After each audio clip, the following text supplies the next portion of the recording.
Сайн байцгаана уу? Монгол санхүүгийн мэргэжлийн шинжилгээтэй холбооны ээлжид нийтийн хичээлийг эхлүүлж байна. Хичээл 204. Энэ хичээлээр судалж байгаа үзүүлэлтийн хоорондох хамаарлыг судлах болно. Холбогдох блог нийтлийн хаягийг энэ дээр зааж өглөө. Энэхүү блог нийтлийн хаягийн дагуу текст болон зургаар хайлт хийж дэлгэрэнгүй мэдээлэлтэй танилцах боломжтой. Мөн нийгмийн сүлжээний хаягийг энэ дээр зааж өглөө. За энэ хичээлийг судлахын тулд өмнө нь Монголын санхүүгийн мэргэжлийн шинжилгээчдийн холбоог үүсгэн байгуулагчдын нийгмийн сүлжээнд байршуулсан зарим хичээлүүдийн агуулгыг эргэн санахыг зөвлөж байна. Тухайлбал хичээл 41-ээс 42-д жинэлсэн ба жинлэгээ тунцдыг хэрхэн тооцоолох тухай, мөн хичээл 43-аас 45-д дисперсийн тухай, хичээл 88-аас 94-д корреляцийн тухай хичээлүүдийг байршуулсан болно. За хичээл 204 нь өмнөх 203 дугаар хичээлийн шууд үргэлжил юм аа. За өмнөх хичээлдэр тооцоолсон статистик тооцооллын дүн ба үржирийг энэ дээр шууд ашиглана. За энэ хичээл дээр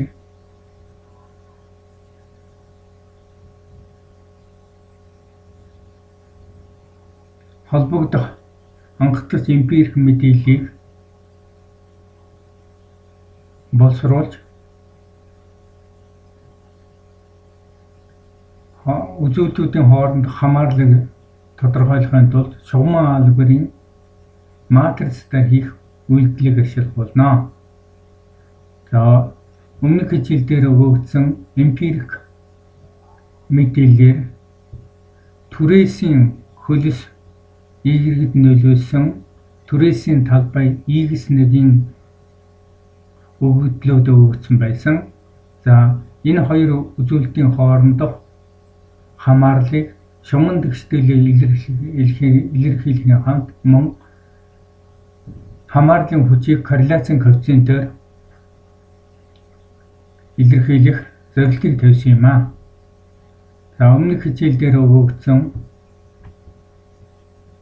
үзүүлэлтүүдийн хувьд бол энэ бол түрээсийн хөлс байгаа.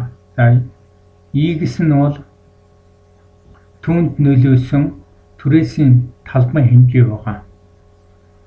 За эдгээр үзүүлэлтүүдийн хоорондох хамаарлал нь бол Y тэнцүү A-аар нэмэх нь BX гэсэн шугам тэгшлээ илэрхийлэгдэх учраас за энд сул гишүүн А-г тодорхойлохын тулд бол X-ийн хувьд бол энд 1 гэсэн коэффициентуудыг оруулж өгсөн байгаа. За өмнөх хичээл дээр үзсэн бодод тооцсон статистик дүн ба үржүүр нь бидний энэхүү хоёр матрицыг ашиглан шууд тооцоож гаргасан тоон дүнгуудтэй шууд нийцж байгааг эргэн хараарай. За тухайлбал энэ дээр X-ийн хөрвүүлсэн матрицыг Y-гээр үржүүлэхэд энэ тоонууд гарсан байна. За эндээс бол жишээлбэл 445 гэдэг бол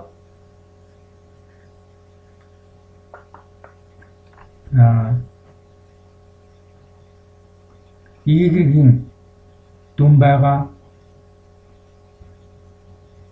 Мөн энд байгаа 14535 гэдэг бол X1-ийг Y-гээр үржүүлснээр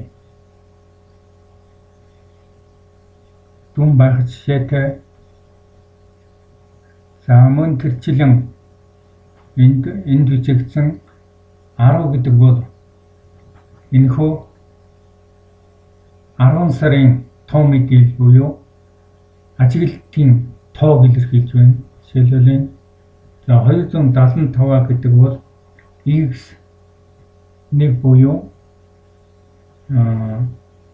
түрээсийн төлбөрнөөдөөс нь түрээсийн талбай хэмжээ илэрхийлж байна. Жишээлбэл за энд байгаа 9625 бол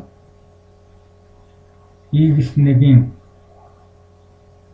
квадратын алгоритм дүн илэрхийлж байна. Гэх маягаар өөрсдийнхөө энэ шугам алгоритмын аргаар шууд тооцоолсон дүнгуудын өмнөх хичээл дээр тооцоолсон статистикийн дүн үржүүлэлттэй тулгуун шалгах ийм боломжтой юм аа. За ингээд шугам тэгшдэглийнхээ сулаг гишүүн болон мөн x1 гэсэн хөлсөх хэмжигдэхүүний коэффициентуудыг тодорхойлохын тулд дараах илэрхийллийг бичье. За энэ дээр бол уруу энэ x-ийн хөрвүүлсэн матрицыг x-ээр үржүүлсэн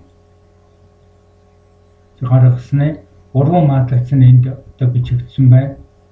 За уруу матрицыг бодохын тулд алгоритмын гүйцэтгүүдийг тооцоолдог бид нар өмнөх хичээлүүд дээр бол авч үзсэн. Жишээлбэл энэ матрицын энэ элементийн хувьд бол энэ маань за үүнийг жишээлбэл тодорхойлагчийг ашиглан яаж бодсныг та бүхэн мэдж байгаа. Жишээлбэл энэ үүний хувьд бол хасах нэгийн нэгдүгээр мөр нэгдүгээр бага нь учраас нэг дээр нэмэх нь 1. За энэ мөрүүд бол ингээд дарагдж гэсэн үржих нь 9625 тэнцүү нэмэх тэмдэгтээ 9625 гэдэг маань энд хүчигдэж байна. За дараагийнх нь бол жишээлбэл энэ нэгдүгээр маань хоёрдугаар багны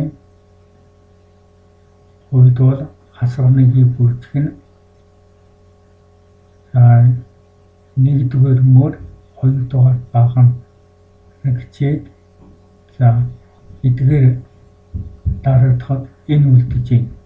Үржих нь 275 гэхээр тэнцүү хасах 275. Тэгэхээр энэ үчигдэж байна гэсэн. За ингээд алгоритмын гүйцэлдүүдийг болоод дараа нь бол энэ x-ийн хөрвүүлсэн матрицыг y-ээр үржүүлснээр гарсан үр дүн үржүүлсэн байна. За энэ нэгийг хуваах нь 20625 гэдэг маань энэ дүн байгаамаа. За ингээд матрицыг дахин үйлдэлүүдийг ашиглан эцэн үр дүн бол энэ дээр гаргаж тавилаа.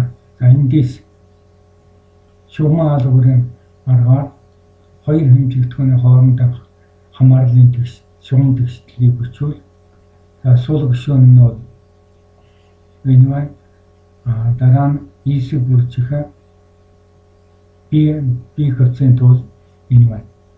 За өмнөх хичээл дээр бид нар бол статистик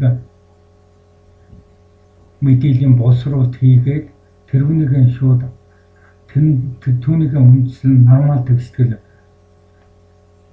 бичиж түүний бодолтоор бол мөн энэ хоёр хэмжигдэхүүний хоорондох хамаарлын тэгшгэлийг бол бичснийг санаж байна. Тэр тэгшгэл бол бидний сая арай өөр аргаар бодож гаргасан тэгшгэлтэй бол үндсэндээ яг дүүцэж ямар нэгэн баг ялгаагүй бол эндээс харж болно. За өмнөх хичээл дээр бол энэхүү хамаарлын тэгшлийн хувьд бол А нэмэх нь Б үүсгэх нь И гэснээр тэнцүү 13 өгөхөөл. За ингээ бутаргаар хийсэн 86 67 нэмэх нь 11 11 39 үүсгэн x1 гээд ямар ч одоо зөрүүгүйгээр ингэж тохирж ирснийг та бүхэн санаж байгаа.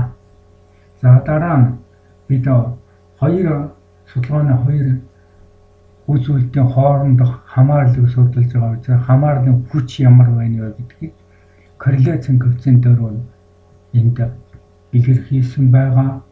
За эдгээр энэ хоёр өөр аргаар тооцсон боловч нэг ижилхэн үр дүнд хүрж байгаа энэ том юмнуудад холбогдох том мэдээллүүдийг шууд орлуулан тавилаа. Жишээлбэл энэ дээр E1 гэдэг маань 10 ажилт байсан, X1-ийг Y-гээр үржүүлсэн тоо бол энэ байна. Энэ тавьсан байна. За харцхан X1-ийн дүн гэдэг маань хэдвэ гэхээр X1 бол X1 нь 275 байсан. За Y-ийн дүн бол 445 байна. Жишээлбэл энд бичигдсэн байна.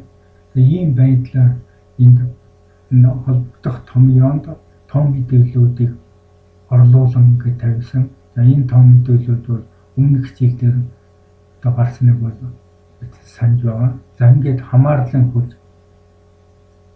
X1 болон Y2 сонгож авсан үзүүлэлтийн хоорондын хамаарал бол 97.6% буюу бараг функционал хамааралтай нөл илэрхийлж байна. За энэ хамаарлын хүч бол эерэг бөгөөд бараг нэгэд ойрхон байгааг бол харж байна. За энд байгаа энэ том явуул харин тэр өмнөх хичээлдээр авч ирсэн мэдээллийн статистик боловсролтын дүн үржүүлэлт гаргасан тэр аргын хувьд бол арай өөрөөр хэлбэл дандаа X1 болон Y хэмжээ түүний дундаж яасан хэлбэлцлийн бол аваж ингэж тооцсон байна.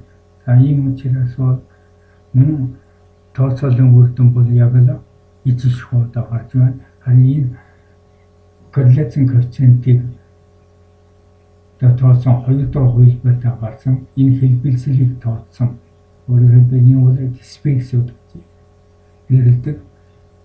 Үүнтэй холбогдсон статистик мэдээллийн боловсруулалтын хүснэгтийг дараагийн хичээлдээр үргэлжлүүлээд авч үзэх юм аа. За ингээд өнөөдрийн хичээлийг өндөрлөж байна.